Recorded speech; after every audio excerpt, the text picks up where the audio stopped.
Hello students, आज से intermediate का सेकेंड ईयर का मैथ स्टार्ट कर रहा हूँ, जिसका फर्स्ट चैप्टर है डिफरेंशिएशन है, जिसको कॉलन कहते हैं।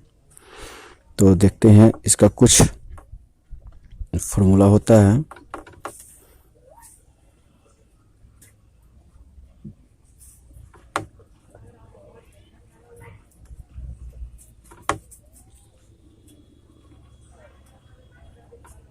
कुछ सूत्र होता है, इसका सूत्र को देखते हैं। पहला इसका सूत्र होता है कि यदि पावर में दिया हो तो इसका डिफरेंशिएशन करना हो तो इसका नियम कहता है कि पावर को बाहर करेगा और पावर जो होता है उसमें से इसको क्या करते हैं, एक घटा देते हैं। ये फर्स्ट इसका फार्मूला हो गया। सेकंड फार्मूला इसका होता है कि यदि x दिया हो और x का डिफरेंशिएशन x के रेस्पेक्ट में करना हो तो इसका वैल्यू हो जाता है 1 हो जाता है। थर्ड फार्मूला इसका होता है यदि log दिया हो log x और इसको x के रेस्पेक्ट में डिफरेंशिएशन करना हो तो इसका वैल्यू होता है 1/x हो जाता है। ये सब आपको याद करना है, इसका सबसे ज़्यादा यूज है। फोर्थ फार्मूला कहता है यदि e के पावर x दिया हो और x के रेस्पेक्ट में इसको डिफरेंशिएशन करना हो तो e के पावर x ही इसका क्या होता है, वैल्यू होता है। फाइव नंबर फार्मूला है यदि रूट एक्स में कोई वैल्यू दिया हुआ हो, रूट एक्स हो फॉर्म में हो और इसको x के रेस्पेक्ट में करना हो तो इसका वैल्यू होता है 1/2 रूट एक्स होता है, 1/2 रूट एक्स होता है। और 6 नंबर कहता है कि यदि साइन एक्स दिया हो और साइन एक्स का डिफरेंशिएशन यदि एक्स के रेस्पेक्ट में करना हो तो इसका वैल्यू कॉस एक्स होता है।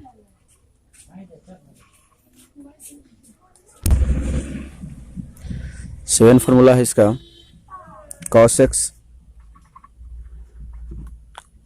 का डिफरेंशिएशन होता है माइनस साइन एक्स होता है, माइनस इसका होता है साइन एक्स होता है।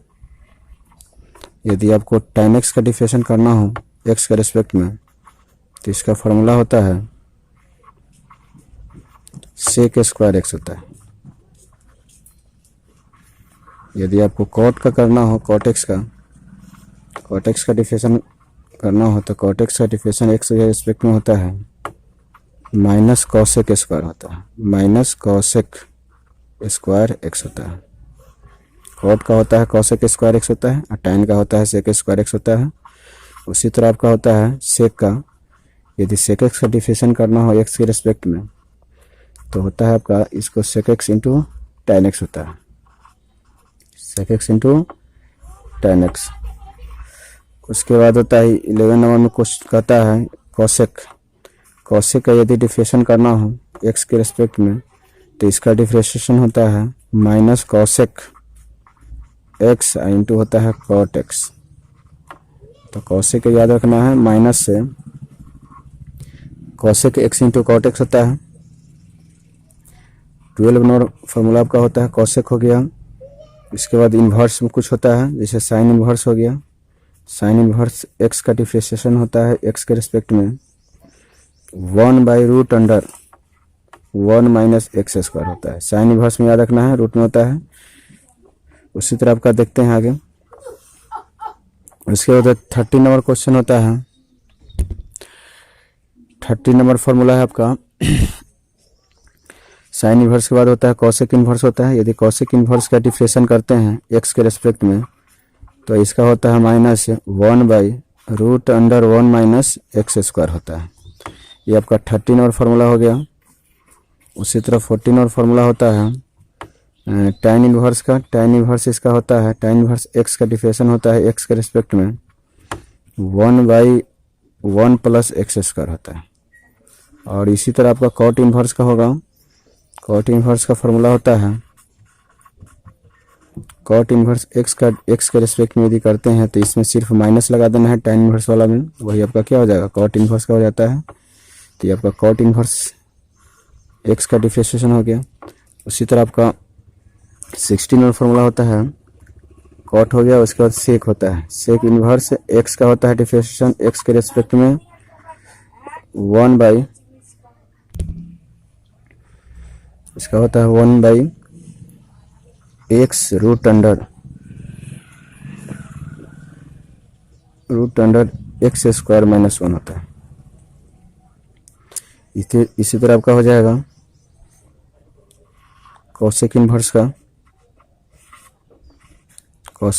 का होता है, इसका यदि डिफरेंशिएशन करते हैं एक्स के रेस्पेक्ट में तो यहाँ होता है -1 by root under x into x square minus 1 होता है। 18 फॉर्मूला है,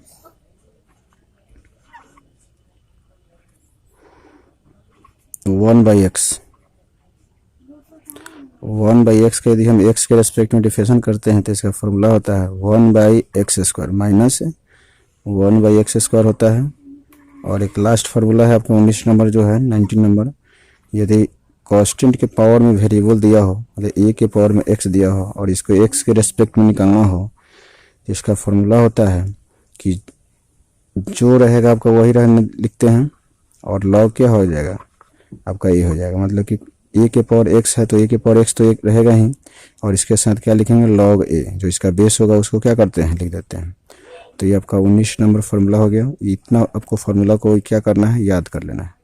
इसका सबसे ज़्यादा यूज होता है डिफरेंशिएशन से लेकर इंटीग्रेशन तक, आपको क्या होगा इस सब फार्मूला का यूज होगा। अब इसका कुछ रूल है, इसका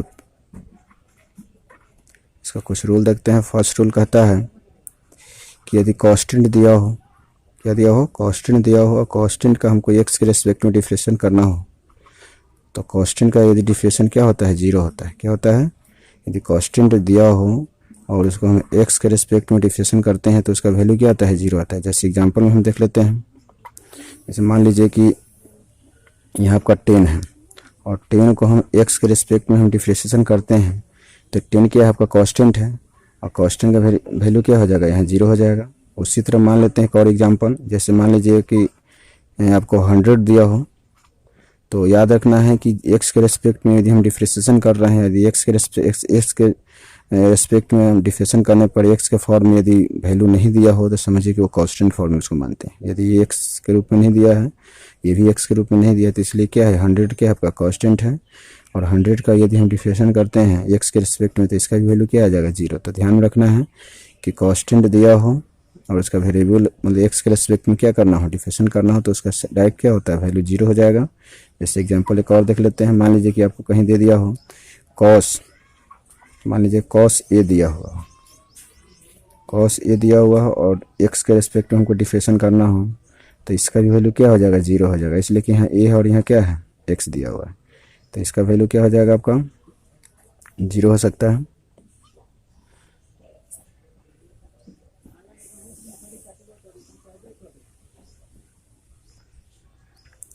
तो याद रखना कॉस ए दिया हुआ है, यहाँ dx दिया हुआ है, याद रखना है कि x के फॉर्म में जब तक नहीं होगा जब तक उसका डिफरेंशिएशन नहीं होगा। dx के फॉर्म में है और x के रेस्पेक्ट में हम कर रहे हैं तब उसका वैल्यू निकल सकता है, नहीं तो उसका क्या होगा वैल्यू हमेशा हम क्या मानेंगे उसको कांस्टेंट मानेंगे और उसका डिफरेंशिएशन क्या हो जाएगा 0 होगा। तो फर्स्ट रूल आपका कहता है कि कांस्टेंट हो तो उसका डिफरेंशिएशन यदि हम एक्स के रिस्पेक्ट में करते हैं तो उसका वैल्यू क्या होगा 0 होगा। तो उसको बनाने की जरूरत नहीं, डायरेक्ट क्या लिखेंगे 0 लिखेंगे। अब चलते हैं सेकेंड रूल। इसका सेकेंड रूल कहता है, रूल आपका सेकेंड में कहता है, सेकेंड रूल कहता है कि यदि कांस्टेंट और वेरिएबल दोनों दिया हो, कांस्टेंट और वेरिएबल मल्टीपल के फॉर्म दिया हो तो और उसका डिफरेंशिएशन एक्स के रेस्पेक्ट में निकालना हो तो इसका डिफरेंशिएशन कहता है, इसका रूल कहता है कि कांस्टेंट को बाहर करेगा और जो वेरिएबल होगा उस पर क्या होगा डिफरेंशिएशन काम करेगा। तो ध्यान देना है कि यहाँ सी जो है आपका कांस्टेंट है और यू जो है यहाँ क्या है वेरिएबल है। तो सी को क्या किया बाहर किया और यू पर डिफरेंशिएशन क्या हो रहा है का रूल लग रहा है। तो इसका सीधे ध्यान देना है कि कांस्टेंट और वेरिएबल के फॉर्म में दिया हो, कांस्टेंट वेरिएबल के फॉर्म में दिया हो तो कांस्टेंट को बाहर करेगा, वेरिएबल पर नियम काम करेगा। जैसे एग्जांपल में देख लेते हैं। एग्जांपल जैसे मान लीजिए कि आपको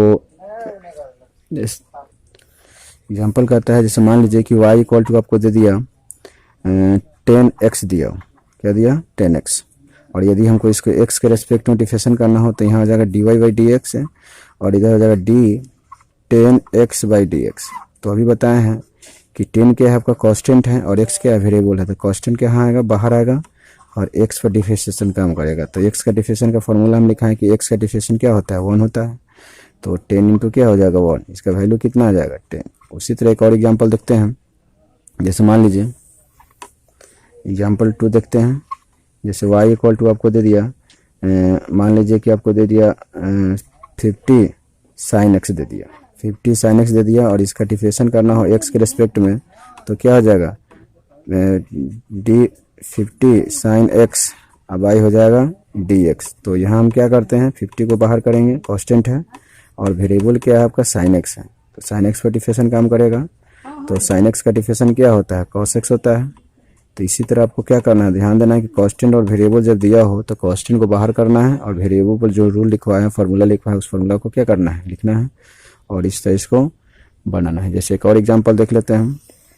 जैसे मान लीजिए कि y इक्वल टू आपको दे दिया हो मान लीजिए कि y इक्वल टू दे दिया हो 10 e के पावर x और यदि हम इसका डिफरेंशिएशन करते हैं x के रिस्पेक्ट में तो आपका 10 क्या है कांस्टेंट है, तो यहाँ हो जाएगा आपका d 10 e के पावर x अब y हो जाएगा dx। तो कांस्टेंट को बाहर करेगा और वेरिएबल पर नियम काम करेगा, तो वेरिएबल क्या है e के पावर x है, तो 10 तो 10 रहेगा और e के पावर x का बताया था कि e के पावर x का डिफरेंशिएशन क्या होता है e के पावर x ही होता है। तो इसका वैल्यू क्या आ गया 10 e के पावर x, मतलब जो क्वेश्चन था वही उसका क्या हो गया आंसर आ गया। तो इस तरह आपको क्या करना है वेरिएबल और कांस्टेंट से रिलेटिव यदि मल्टीपल फॉर्म में दिया हो तो उसको क्या करना है कांस्टेंट को बाहर करना है और वेरिएबल पर नियम लगाना है। इस तरह इसको क्या करना है बनाना है।